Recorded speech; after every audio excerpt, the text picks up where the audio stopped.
اعوذ باللہ من الشیطان الرجیم بسم اللہ الرحمن الرحیم الحمدللہ رب العالمین والعاقبۃ للمتقین والجنۃ للموحدین والنار للکافرین والمنافقین والمشرکین الصلاة والسلام وتحیت والاکرام علی النبی الامی العربی القرشی الحاشمی بشیر النذیر سراج منیر رحمتا للعالمین ابی الزہراء و ابی القاسم محمد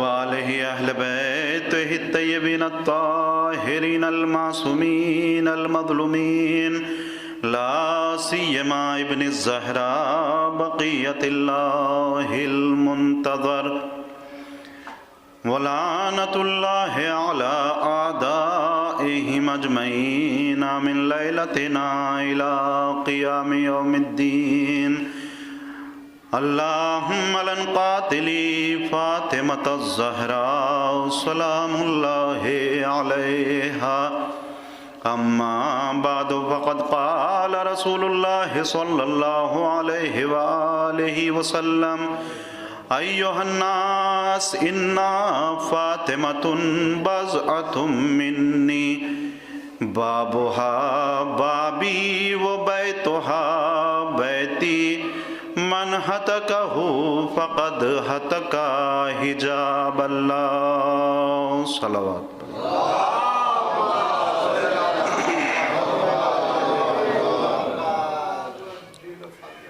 اذان محترم روز شہادت صدیقہ طاہرہ حضرت فاطمۃ الزہراء سلام اللہ علیہا یہ حسن اتفاق ہے کہ مجھ جیسا کم علم طالب علم شوہر کی بارگاہ میں زوجہ کا پرسہ پیش کرنے کے لیے حاضر ہوا ہے۔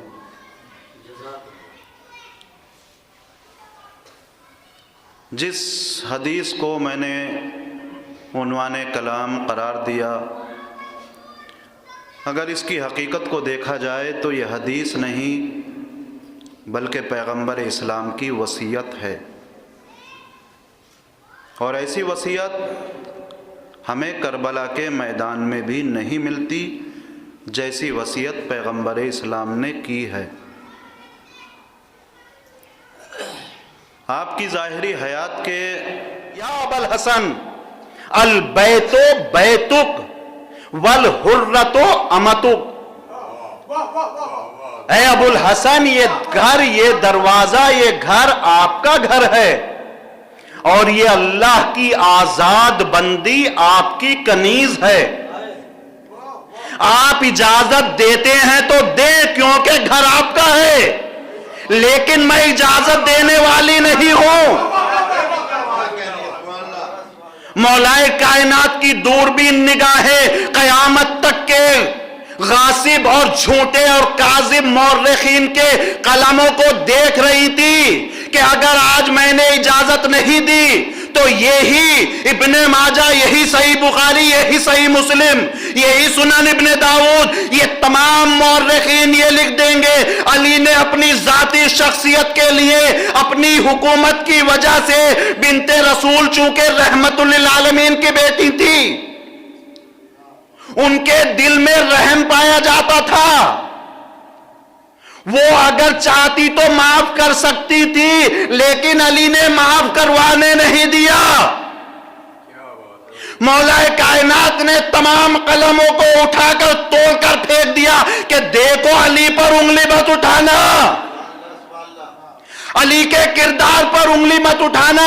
اجازت دی، دونوں آئے، السلام علیکی یا بنت رسول اللہ،